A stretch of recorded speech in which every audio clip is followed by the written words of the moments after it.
Good evening विद्यार्थियों, कैसे हैं? आई होप बहुत अच्छे होंगे। आज की नई शुरुआत करते हैं इसी के साथ। आज फिर से एक न्यू चैप्टर में, जैसे कि आपको पता होगा कि परिसंचरण खत्म हो चुका है, वो पूरा चैप्टर समाप्त हो चुका है और आज हम लेके आए हैं आपके सामने एक न्यू चैप्टर और उसमें हम लोग क्या जानेंगे पूरे डिटेल से एनसीईआरटी बेस पर। और इसीलिए हमारे साथ बने रहिए और सभी लोग एक बार क्लास को शेयर कर देंगे, ठीक है। चलिए देखिए, आज हम लोग पढ़े अध्याय 16 पाचन एवं अवशोषण, ठीक है। पाचन मतलब डाइजेशन, अवशोषण मतलब एब्जॉर्प्शन। पाचन क्या होता है, ठीक है। जैसे हम लोग कहते हैं कि मनुष्य जो होता है द्विरूपी होता है और मनुष्य में एक जीआई ट्रैक होती है, ठीक है। मनुष्य की बात छोड़िए, अन्य सभी जंतुओं में मैं बात करूं तो जीआई ट्रैक में ही भोजन का पाचन होता है। पाचन अगर यदि आपको पता हो तो पाचन दो प्रकार का होता है, एक पूर्ण पाचन होता है, एक अपूर्ण पाचन होता है, ठीक है। यानी कंप्लीट और इनकम्प्लीट, ठीक है। पूर्ण पाचन और अपूर्ण पाचन क्या होता है, पहले मैं एकदम आपको बेसिक बता देता हूं, एकदम छोटी बात, फिर उसके बाद हम लोग इस चैप्टर पे आते हैं। देखिए यहाँ पे जब हम लोग वर्गीकरण कर रहे थे, क्लासिफिकेशन पढ़ रहे थे, तो क्लासिफिकेशन में ये बताया जाता है कि बहुत सारे ऐसे जीव हैं जिनमें भोजन का पाचन पूर्ण और अपूर्ण होता है, ठीक है। तो कहता है पूर्ण पाचन किस में होता है। अब कहता है कि जिसमें आहार नाल होगा, है ना, आहार नाल होगा उसमें पूर्ण पाचन होगा और जिसमें आहार नाल नहीं होगा उसमें पूर्ण पाचन नहीं होगा। फिर यहाँ पे दिक्कत आती है कि ये आहार नाल क्या है, जीआई ट्रैक, जिसे हम लोग गैस्ट्रोइंटेस्टाइनल ट्रैक के नाम से जानते हैं। मैं आपको बता देता हूं एकदम बेसिक तरीका कि सीधा से ये समझिए कि पूर्ण पाचन और अपूर्ण पाचन, फिर हम लोग आएंगे पाचन पर, क्योंकि मनुष्य में है, मनुष्य में पाचन की बात कर रहा है तो हम लोग इस चैप्टर में मनुष्य के बारे में ही पढ़ेंगे। हम लोग पहले समझ लेते हैं पूर्ण और अपूर्ण पाचन। एक बात समझिए, कहता है पूर्ण पाचन क्या है, सुनिए, कह रहा है पूर्ण पाचन क्या है, तो कहता है कि पूर्ण पाचन जब कहता है कि कोई भी जीवधारी हो, कोई भी जीव हो और उसके शरीर में एक जो है ट्रैक बनी हो, ये कोई जीवधारी है, ठीक है। यहां पे ध्यान दीजिए, ये कोई जीवधारी है और इसके शरीर में एक जो है ट्रैक बना हुआ है, एक जो है नली है, और ये जो नली है ये कैसे है, ओपनिंग करती है किससे, माउथ से। कहां से, माउथ से ओपनिंग करती है, यानी मुख से, और एनस में जाकर के खुलती है, ठीक है ना। तो अगर भोजन इससे लेगा मुख से तो इसमें ये आएगा फूड और इसी नाल पे आकर डाइजेस्ट होगा और ये जब अपशिष्ट पदार्थ बन जाएगा तो एनस के द्वारा बाहर निकल जाएगा। तो ऐसे पाचन को कहा जाता है पूर्ण पाचन। देखिए बहुत सारे ऐसे जीवधारी हैं जिनमें पूर्ण पाचन नहीं होता है, जैसे हाइड्रा ले लो, ठीक है। सिंपल एग्जांपल हाइड्रा ले लेते हैं, तो हाइड्रा में कहता है कि पूर्ण पाचन नहीं ना होता है, तो कहते कह रहे भैया, तो कहता है कि जानते उसमें हाइपोस्टोम यानी मुख होता है, मुखांग होते हैं, उसके बाद उसमें एनस नहीं होता है, उसी के द्वारा वो भोजन को हाइपोस्टोम के द्वारा ग्रहण करता है, उसी द्वारा वो अपशिष्ट पदार्थों को छोड़ देता है। तो मतलब कि ये पूर्ण पाचन में क्या है कि माउथ होगा, एक तरफ ओपनिंग और डाइजेस्ट होकर के एनस की तरफ या गूदा की तरफ से निकलेगा, तो इसे हम लोग कहते हैं पूर्ण पाचन। सिंपल बात, ये बात याद रखिए।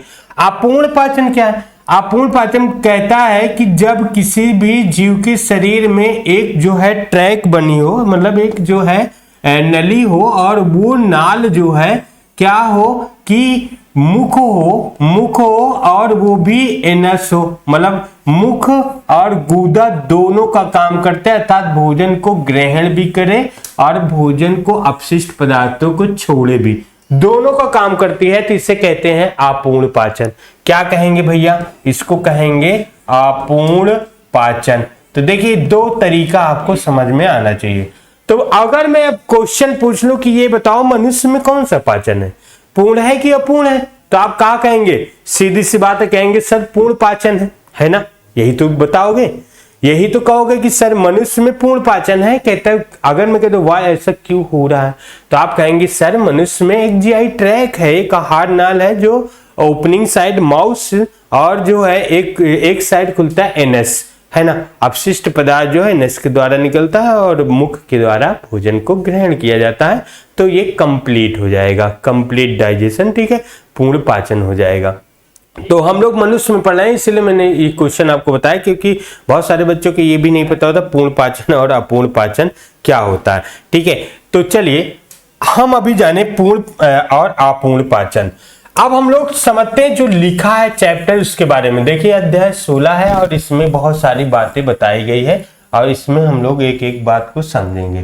देखिए पहली बात ये है, ठीक है, पूर्ण पाचन अपूर्ण पाचन जैसे हम लोग समझ जाते हैं तो इसमें कुछ और कहानियां समझना जरूरी होता है, ठीक है। जैसे कह रहा है कि पाचन क्या है, अब और अवशोषण क्या है, ठीक है।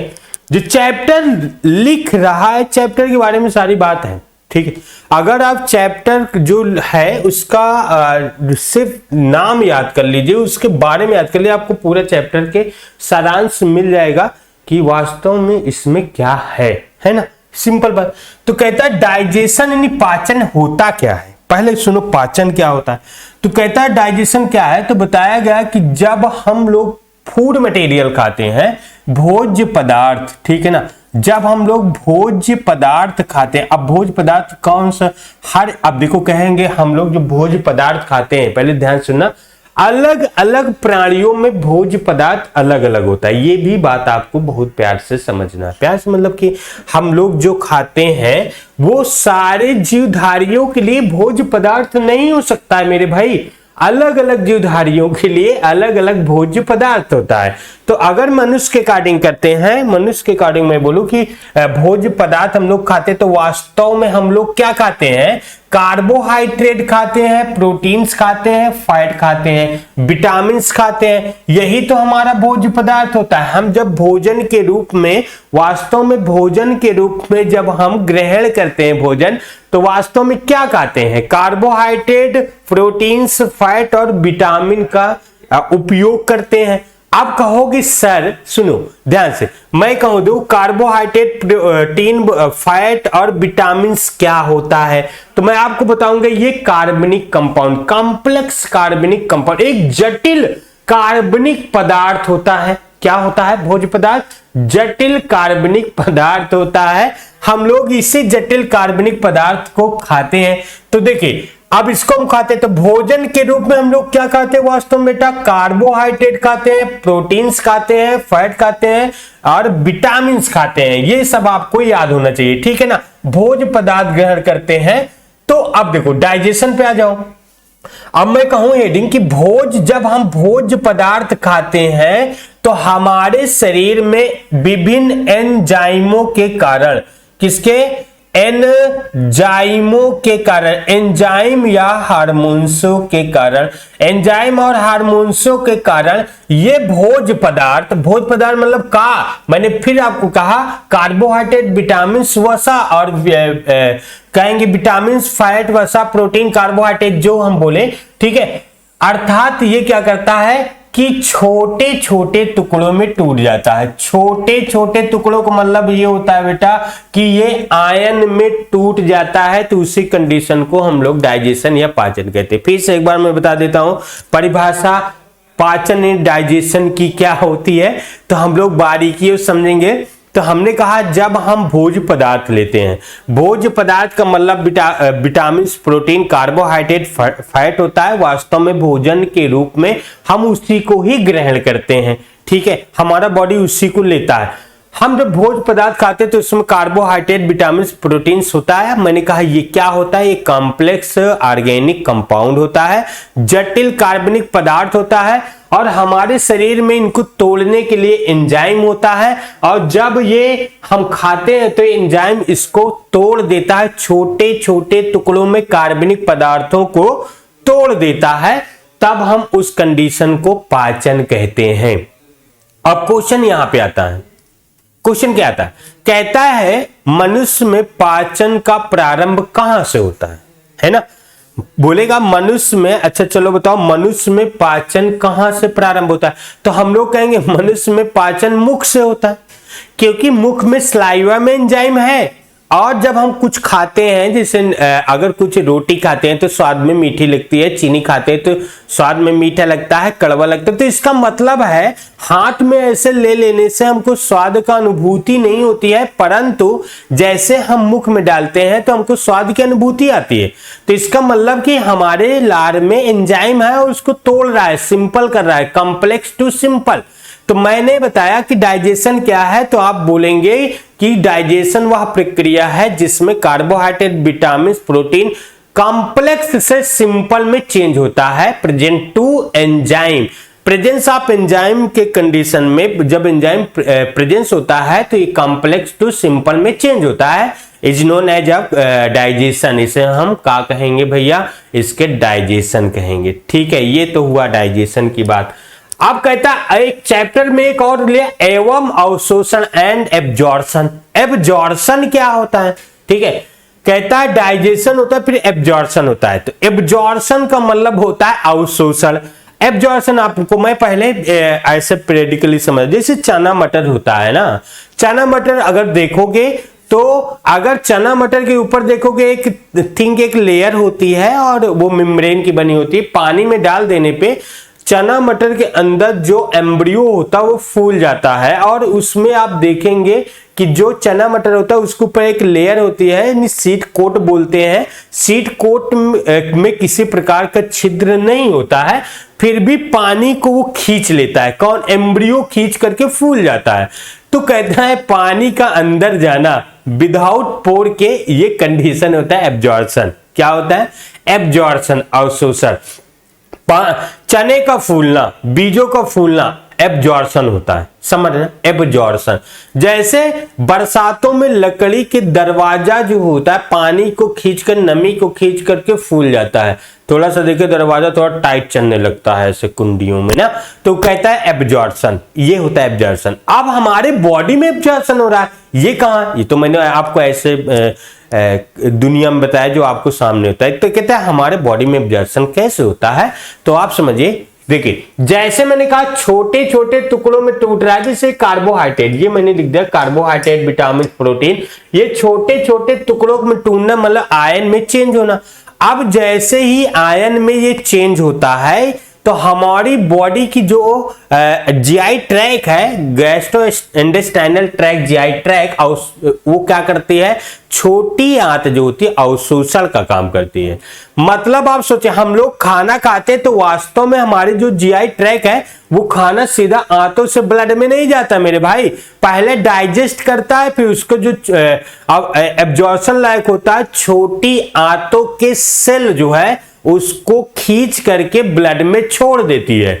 छोटी आंतों की कोशिकाएं क्या करती है? जो छोटे छोटे जो है आयंस होते हैं किसके? विटामिन, प्रोटीन, कार्बोहाइड्रेट, फैट के, उसको खींच करके ब्लड में छोड़ देती है। अब ब्लड में चला जाता है, इसी कंडीशन को हम लोग एब्जॉर्प्शन बोलते हैं। तो एब्जॉर्प्शन कौन करता है सबसे ज्यादा? स्मॉल इंटेस्टाइन, छोटी आंत करती है। तो ये हुआ क्या? इसको मैंने बताया कि एब्जॉर्प्शन। तो यहां पे आ जाइए, हम लोग देखते कहते हैं खनिज पदार्थों की आवश्यकता भोज ऊर्जा और कच्चे कायिक पदार्थों से होती है। हम लोगों को कहता है डाइजेशन जैसे हुआ, डाइजेशन होता है तो हम लोगों को ये क्या एब्जॉर्प्शन हुआ, एब्जॉर्प्शन बाद ब्लड में गया, ब्लड से कोशिका में जाएगा, तो कोशिका की क्या करेगा? माइटोकॉन्ड्रिया ऊर्जा बनाएगी। आपको पता है माइटोकॉन्ड्रिया ऊर्जा का शक्ति केंद्र, power cell of the power house भी कहा जाता है ना, cell of the power house भी कहा जाता है। तो वो क्या कहते हैं? ऊर्जा बनाएगी और वो ऊर्जा जो बॉडी में निकलेगी हमको चलने के लिए, दौड़ने के लिए, सेल की मरम्मत के लिए, हंसने के लिए, बोलने के लिए पर्याप्त ऊर्जा होती है। अगर आपको ये पता हो दुनिया में कोई भी एक पार्टिकल्स भी नहीं चल सकता है बिन एनर्जी के। वास्तव में अगर कहें कि हम लोग पूरी दुनिया के हर एक धर्म के लोग किसकी पूजा करते हैं, तो वो एनर्जी की पूजा करते हैं, क्योंकि किसी न किसी माध्यम से वो एनर्जी की ही पूजा करते हैं। क्योंकि अगर कोई ब्रह्मांड में कोई सुपर पावर है तो वो एनर्जी है। ऊर्जा है तभी हर एक चीज चल सकता। आप बताइए नॉन लिविंग बिन एटम्स, एटम्स को ले लो, एटम को ले लो, तो एटम क्या करता है, एटम्स में भी पार्टिकल्स होता है और वो भी एनर्जी में रहते हैं। आप सोचिए इलेक्ट्रॉन एनर्जी है, इलेक्ट्रॉन क्या है, एनर्जी वाला पार्टिकल्स होता है। तो अगर एनर्जी वाला पार्टिकल्स ना होता इलेक्ट्रॉन तो कभी भी मूव नहीं करता, कहां पे, उसके नाभिक पर यानी न्यूक्लियस पे, और नहीं मूव करता या उसमें एनर्जी नहीं होता तो नहीं मूव करता तो कभी एटम नहीं बनता, एटम नहीं बनता मॉलिक्यूल नहीं बनता, मॉलिक्यूल नहीं बनता तो ये दुनिया कहां से होती। इसीलिए आप बारीकी से समझे कि एनर्जी सबसे बड़ी बात है। हम लोगों के बॉडी में भी एनर्जी निकलती है। आप जैसे ट्यूबलाइट जलाते हैं, सौर एनर्जी, सूरज का रोशनी, हर एक एनर्जी है। मतलब पूरी दुनिया में सिर्फ एनर्जी से ही कुछ चलता है। पंखा, कूलर, एसी, गाड़ी, कुछ भी ले लो, पेट्रोल, वो भी एनर्जी काम करता है। तो हमारे बॉडी में सिर्फ इसी बात को मैं लेकर बताऊं, कार्बोहाइड्रेट, विटामिन, प्रोटीन, ये आपस में टूट करके एनर्जी प्रोवाइड करते हैं। अब एनर्जी किस फॉर्म, देखिए एनर्जी का फॉर्म अलग अलग है, ठीक है, एनर्जी की अवस्था अलग अलग है। जैसे आपका इलेक्ट्रिसिटी होता है, हम लोगों की बॉडी में कौन सा एनर्जी होता है, एटीपी के रूप में होता है, एडेनोसिन ट्राइफॉस्फेट, एडेनोसिन डाइफॉस्फेट, है ना, एडीपी एटीपी होता है, एडेनोसिन ट्राइफॉस्फेट, एडेनोसिन डाइफॉस्फेट। तो हम लोगों के बॉडी में एटीपी के रूप में एनर्जी होता है, जो हम लोग बोलते हैं, हंसते हैं, दौड़ते हैं। मेरे भाई एनर्जी की मैं बात अगर बता दूं ना, सुन लो, हमारे ब्रेन में सोते समय नहीं, जगते समय हमारे ब्रेन में इतना ज्यादा एनर्जी बनता है। हमारे ब्रेन को चलने के लिए मैं बता दूं कि इतना ज्यादा एनर्जी की आवश्यकता होती है कि एक बल्ब को जलाया जा सकता है। आप सोचिए इतना ज्यादा एनर्जी एक बल्ब को जलाया जा सकता है। यार भाई ये एनर्जी कहां से मिली, हमको फूड से ही तो मिला ना, हमको भोजन से ही तो मिला। हमारे हृदय को चल जो पंपिंग करता है, हमको नहीं पता होता पंप कर रहा है, हमको नहीं पता है कि ये 1 सेकंड से भी कम समय में पंप कर रहा है। पिछली क्लास में बताया था 0.8 सेकंड में, जाकर के उस वीडियो को देखिए तो आपको पता चल जाएगा कि हमारा जो हार्ट होता है, हृदय होता है, वो कैसे पंप करता है। तो अगर मैं कह दूं कि ये कम सेकंड में ये सिस्टोल डायस्टोल हो जाता है तो उसको भी एनर्जी चाहिए ना, चलने के लिए एनर्जी चाहिए। आप सोचिए, आप खाना ना खाइए, आप फूड ना लीजिए तो आप सो जाएंगे, तो सोते रहेंगे, आंख की पलक भी नहीं उठा सकते हैं बिना एनर्जी के। हृदय की एक बात बता दूं, हृदय में कहता है कि इतना ज्यादा चलने के लिए उसको इतना एनर्जी चाहिए कि एक ट्रक को चलाने के लिए जितना 32 किलोमीटर चलाने के लिए एक ट्रक को जितना ऊर्जा चाहिए उतना उसको चलने के लिए, पंपिंग करने के लिए ऊर्जा चाहिए। तो इससे हमको पता चल जाता है कि हमारे बॉडी में प्रत्येक अंग एनर्जी पर ही काम करते हैं, और जब एनर्जी का बनना बंद हो जाता है सेलों में तब इंसान उसको डेड बोल देता है। डॉक्टर क्या करता है, ऐसे पल्स ऐसे देखेगा, सांस चले, अरे एक्शन देख रहा है ना मेरे भाई, एक्शन देख करके ही तो बताता है। अगर एक्शन देखा कि भैया एक्शन नहीं हो रहा है तो वो डेड है, मतलब एक्शन तभी होगा जब ऊर्जा बनेगी, ऊर्जा बनेगी तो एक्शन होगा, तो उसे हम लोग लिविंग से बोल देंगे। ठीक है, चलो यहाँ की बात यहीं पे छोड़ो, अब हम लोग चलते हैं। तो कहता है कि भाई पाचन होता है, तो यहां पे देखिए बताया गया कि पाचन, अंतः पाचन की बात करते हैं। अंतः पाचन तंत्र में छोटे अणुओं में विभाजित कर साधारण पदार्थों में परिवर्तित किया जाता है। जटिल पोषक पदार्थों का अवशोषण योग्यता होता है और इसी क्रिया को हम लोग जो है पाचन कहते हैं। ये एनसीईआरटी आपको साफ साफ बता रही है कि जब हम कॉम्प्लेक्स को सिंपल में चेंज करते हैं, यानी कॉम्प्लेक्स से सिंपल में एंजाइम के द्वारा टूट जाता है जो पदार्थ, विटामिन, कार्बोहाइड्रेट, तो उसे हम लोग डाइजेशन कहते हैं। ठीक है ना, क्या कहते हैं भैया, डाइजेशन।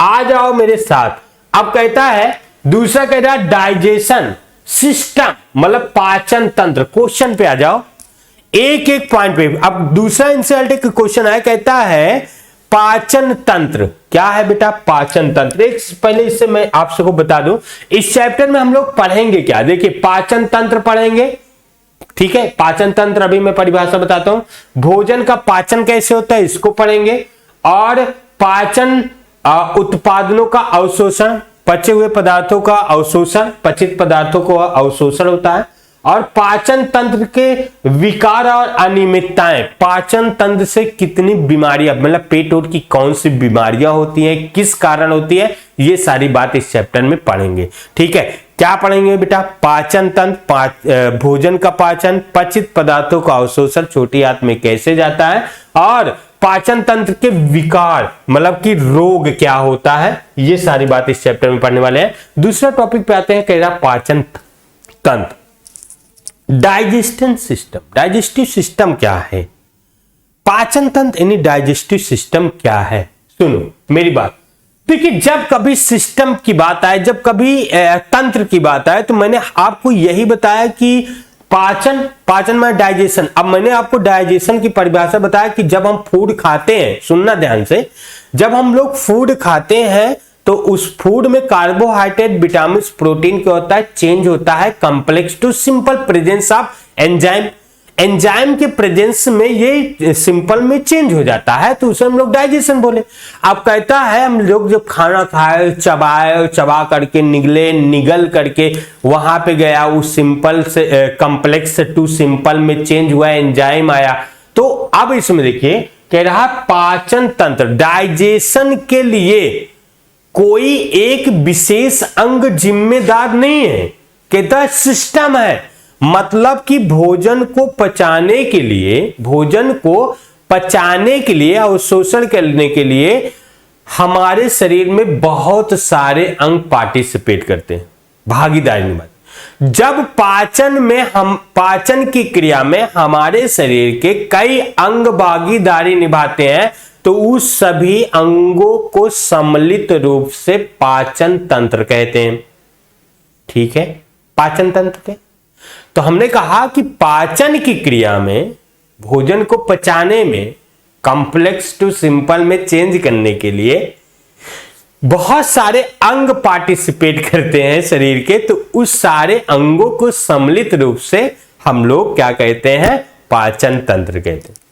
अब देखो, आपके मन में ये क्वेश्चन आया तो आपको पूरा आंसर मिल जाएगा भाई, क्योंकि साइंस का मतलब समझना है। आपको सिर्फ परिभाषा समझ गए तो आपको पूरा आ जाएगा। आप कहते हो कि सर पाचन तंत्र में तो हम लोग बहुत सारी बात बता सकते हैं, कहते यस, कह दे कैसे से है? कहते माउथ होता है, मुख भी होता है, हाँ बेटा। अमाशय होता है, हाँ बेटा। छोटी आंत होती है, हाँ बेटा। बड़ी आंत होती है, हाँ बेटा। ड्यूड्रम होती है, हाँ बेटा। एनस होता है, हाँ बेटा। साथ ही साथ ये तो सारे अंग है ही है, साथ ही साथ पाचन ग्रंथियां क्या पार्टिसिपेट करती? बिल्कुल पार्टिसिपेट करती। अगर पाचन ग्रंथियां नहीं होगा तो कैसे डाइजेशन होगा? तो पाचन ग्रंथि भी उसमें भागीदारी निभाती है, तो उसे हम लोग कहते हैं। देखिए अब कहते हैं, इसमें देखिए एनसीईआरटी साफ साफ लिखा, मनुष्य का पाचन तंत्र आहार नाल और सहायक ग्रंथियां मिलकर बनता है। एनसीईआरटी ने दो बात आपसे बता दिया, अब खुद समझो, है ना। एनसीईआरटी ने वन लाइनर में कह दिया, एक लाइन में कह दिया कि भैया पाचन तंत्र, मनुष्य का पाचन तंत्र का है, तो कहता आहार नाल है। ठीक है ना, आहार नाल और सहायक ग्रंथियां। अब सहायक ग्रंथियां कौन? पाचन ग्रंथि। हमारे बॉडी में बहुत सारी ग्रंथि बेटा, पाचन ग्रंथि अलग होती है, ठीक है ना। पाचन ग्रंथि इसमें पढ़ेंगे, तो यहां पे कह रहा आहार नाल। अब आहार नाल क्या होता है? तो कहता है भाई माउस से लेकर, मुख से लेकर के एनस तक जो भाग होता है, मैंने पिछली अभी बताया कि जो आहार नाल है वो क्या है? माउथ से लेकर के एनस तक जो एक नाल बना है उसे हम बोलते हैं आहार नाल। और वही को बोलते हैं आहार नाल जो मनुष्य में 8 से 10 मीटर लंबी होती है, 8 to 10 मीटर लंबी होती है। आहार नाल कितनी लंबी होती भाई? 8 से 10 मीटर हमारे शरीर में आहार नाल लंबी होती है, ठीक है। तो ये हुआ आहार नाल। अभी हम आहार नाल के अलग अलग भाग समझेंगे, और इसमें जो भोजन आया उसमें उसको पचाने के लिए जो शरीर के ग्रंथि होती है, एंजाइम छोड़ती है, उसको हम लोग लेंगे पाचन ग्रंथि। तो इसे हम लोग कहेंगे आहार नाल विथ क्या? पाचन ग्रंथि, ग्लैंड, ठीक है ना। तो इसे हम लोग कहेंगे ये बना होता है पाचन तंत्र। आइए हम अभी आपको बताते हैं कि पाचन तंत्र क्या है और आहार नाल क्या है। सुनो, तो देखिए आप कह रहा है कि आहार नाल क्या है। तो आहार नाल मैंने कहा माउथ टू एनस, माउथ से लेकर के एनस तक जो एक कैनाल बन रहा है, ठीक, नली बन रही है, उसे कहते हैं आहार नाल, ठीक है। इसे जीआई ट्रैक भी कहा जाता है, गैस्ट्रोइंटेस्टाइनल ट्रैक, जीआई ट्रैक के नाम से भी जाना जाता है। यहां पे आ जाओ, कह रहा आहार नाल अग्रभाग में मुख से प्रारंभ होकर के पश्च भाग में एनस यानी गुर्दा द्वारा बाहर की ओर खुलती है। मेरी बात सुन लो बेटा, मैंने कहा है एनसीईआरटी बहुत खूबसूरत है। खूबसूरत इसलिए है क्योंकि उसने साफ बता दिया कि जो आहार नाल है मनुष्य का, वो मुख से, माउथ टू एनस है, माउथ से लेकर के एनस के बीच का जो भाग है, पूरा भाग, उसे आहार नाल कहते हैं। अब देखो यहां पे हमको समझना होगा कि भैया माउथ से एनस के बीच में आहार नाल है तो कितने भागों में बटा है। देखो बेटा बहुत साफ से मैं आपको बता देता हूं, वो डायग्राम से समझाता हूं। माउथ से एनस के बीच में बहुत सारे अंग बन जाते हैं, मतलब कि ये जो एक नली है, ये हमारे बॉडी में अलग अलग जगह पे अलग अलग रूप में बदलती रहती है, और जब ये अलग अलग रूप में बदलती तो इसका अलग अलग नाम हो जाता है। जैसे माउथ है, माउथ के बाद हम लोग बोलते हैं ग्रसनी, ठीक है ना। ग्रसनी के बाद बोलते हैं ग्रास नली, ठीक है ना बेटा, ग्रास नली। ग्रास नली के बाद होता है अमाशय, क्या होता है, अमाशय, अमाशय स्टमक। फिर होता है ग्रहणी, होता है बेटा, क्या होता है, ग्रहणी। फिर इसके बाद क्या होता है, इसके बाद होती छोटी आंत, ठीक है, फिर बड़ी आंत, ठीक है ना, छोटी आंत, फिर बड़ी आंत, ठीक है ना भैया। अभी मैं डिटेल से बताऊंगा, पहले सुन लो। बड़ी आंत, ठीक है, फिर होता है एनस यानी गूदा। अब आहार नाल इतनी लंबी है, कितने भागों में बटी है, ग्रसनी में, ग्रास नली में, अमाशय में, ग्रहणी में, छोटी आंत में, बड़ी आंत में और एनस में। तो यहां दो बात बताया कि माउथ से एनस है, ठीक है, माउथ से एनस है। आ जाओ थोड़ा सा मैं आपको डिटेल से समझा देता हूं ये डायग्राम के माध्यम से, ठीक है। डायग्राम कहां गया भैया, रुको अभी, ये कहां गया है, चलो देखो मैं बना देता हूं, ठीक है। यहां पे देखो डायग्राम में एक बार बना करके आपको समझा देता हूं, सुनिए। तो यहां पे अगर मैं आ जाऊं डायग्राम में, तो कहता है कि ये है, ठीक है, सुनना ध्यान से, ये मैं डायग्राम बनाया कि भैया ये है माउथ, ठीक है,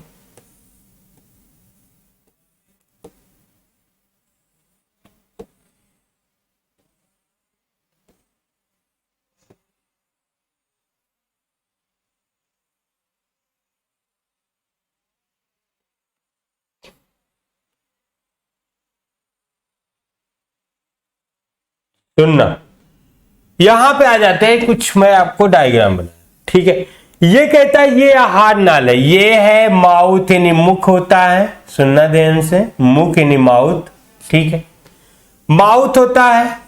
माउथ के बाद यहां से आकर के ये होता है, यहां से यहां तक जो होता भाग होता है, इसे हम लोग बोलते हैं ग्रसनी, ग्रसनी, ठीक है। ये वाला जो भाग होता है ग्रास नली, ग्रास नली बंद टाइप होता है ऐसे, ठीक है, इसे हम लोग बोलते हैं ग्रास नली, ठीक है, ग्रास नली बोलेंगे, ठीक। और ये वाले भाग को बोलेंगे अमाशय, अमाशय, स्टोमच। ये वाले भाग सी आकार की जो होती है उसे बोलते हैं ग्रहणी, ठीक है। ग्रहणी के बाद ये जो ऐसे बीच में है इसे कहते हैं छोटी आंत, छोटी आंत, ठीक है ना। और ऐसे ये जो है, ये वाले जो है, ये ऐसे, ये होती है बड़ी आंत, बड़ी आंत। और सबसे नीचे आ जाएंगे, ये होता है एनस यानी गूदा।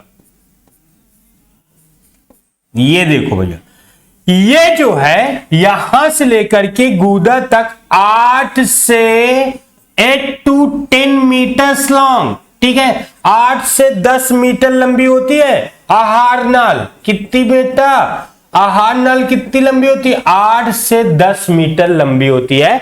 और इसके मैंने प्रत्येक भाग बताया कि जो आहार नाल है वो माउथ टू एनस है, यानी माउथ है, फिर ग्रसनी है, फिर ग्रास नली है, स्टोमच है, अमाशय है, ग्रहणी, ड्यूड्रम है, स्मॉल इंटेस्टाइन, लार्ज इंटेस्टाइन और एनस, ठीक है। तो इतने भागों में ये बटा होता है। तो इसे ही, इस पूरे को हम लोग GI ट्रैक्ट भी बोलते हैं, GI ट्रैक्ट, ठीक है ना। G से होता है गैस्ट्रोइंटेस्टाइनल, G से होता है गैस्ट्रो माने आमाशय, I से होता है इंटेस्टाइनल आंत। क्योंकि अगर पूरी की बात करूं कि ये पूरी जो नाल है, इसमें सबसे बड़ा जो भाग है, सबसे लंबी भाग वो कौन सी है, अगर उसकी बात करता है तो सबसे लंबी भाग भाई बेटा क्या होगा, वो होगा छोटी आंत। क्या होगा, छोटी आंत लगभग 7 मीटर लॉन्ग, 7 मीटर लंबी होती है लगभग। समझ रहे ना, किसी रोड पे चलते जाओ और कहीं कुत्ता उत्ता एक्सीडेंट हो गया हो दुर्भाग्य से, तो उसको देखो बेचारे, उसके आंत पांत निकल करके ऐसे बाहर चली जाती, कितनी लंबी मीटर, ठीक है ना। तो कई मीटर तक लंबी होती है और इसी में भोजन का पाचन होता रहता है और बाहर निकलता रहता है अपशिष्ट पदार्थ के रूप में। ये बात आपको समझना है। तो इसे हम लोग कहते हैं, क्या कहते हैं, आहार नाल। तो यहां पे आ जाइए, आहार नाल फिर मैं कह दूं, आहार नाल होती है कितना बेटा, मुख, ग्रसनी, ग्रासनी, आमाशय, ग्रहणी, छोटी आंत और बड़ी आंत और एनस, इतने भागों में ये बटी होती है, ठीक है। अब आगे पहुंचते हैं तो हम लोग डिटेल से समझते हैं। ये हुआ आहार नाल और पाचन ग्रंथि, ठीक है। दूसरा जो होता है वो है पाचन ग्रंथि। अब इसमें देखिए कह रहा पाचन ग्रंथि कौन कौन सा है, ठीक है। इसने कहा कि सर जो है दो बात है, ठीक है, मुख है और यहाँ पे क्या है, गुदा, ये आहार नाल हुई, और इसमें क्या है, आहार नाल और पाचन ग्रंथि, सहायक ग्रंथि। तो देखिए सहायक ग्रंथि क्या, ग्रंथि जो पाचन ग्रंथि उसको भी हम लोग समझ लेते हैं वास्तव में पाचन ग्रंथि कौन कौन सी होती है। सुनो, पाचन ग्रंथि में आते हैं तो पाचन ग्रंथि में एक होती लार ग्रंथि, ये डाइजेशन में सहायता करती। अगर लार नहीं बनेगा, स्लाइवा नहीं बनेगा तो भोजन का डाइजेशन कैसे हो सकता है। तो लार जो है, स्लाइवा यानी लार ग्रंथि जो है, स्लाइवरी ग्लैंड, ये है एक ग्रंथि। अंदर चले जाओ तो ग्रासनी और ग्रास नली में कोई ग्रंथि नहीं होती है। फिर आता है स्टोमच, ठीक है। स्टोमच यानी पेट, पेट में कुछ ग्रंथियां होती जिसे कहते हैं जठर ग्रंथि। क्या कहते हैं, जठर ग्रंथि। ऊपर से नीचे आ जाना, देखना बेटा, ध्यान से सुनना मेरी बात। यहां पे माउथ है तो यहां पे ग्रंथि जिसे कहते हैं लार ग्रंथि। अब ग्रंथि की बात करते हैं, लार ग्रंथि। यहां पे कोई ग्रंथि यानी ग्रसनी ग्रास नली में कोई ग्रंथि नहीं होती, म्यूकस होता है। म्यूकस माने ये चिपचिपा पदार्थ बनाता है जिससे भोजन सड़क करके अंदर चला जाता है, म्यूकस होता है। फिर यहां पे आते हैं अमाशय में, इसमें होता है जठर ग्रंथि। क्या होता है, जठर ग्रंथियां होती है। मैं अभी ग्रंथि की बात करूंगा तो पूरा डिटेल बताऊंगा कि व्हाट इज ग्लैंड, ग्रंथि क्या होती है, ठीक है ना। बस पहले आप पोजीशन जाने कहां कहां पे ग्रंथि है, ठीक है।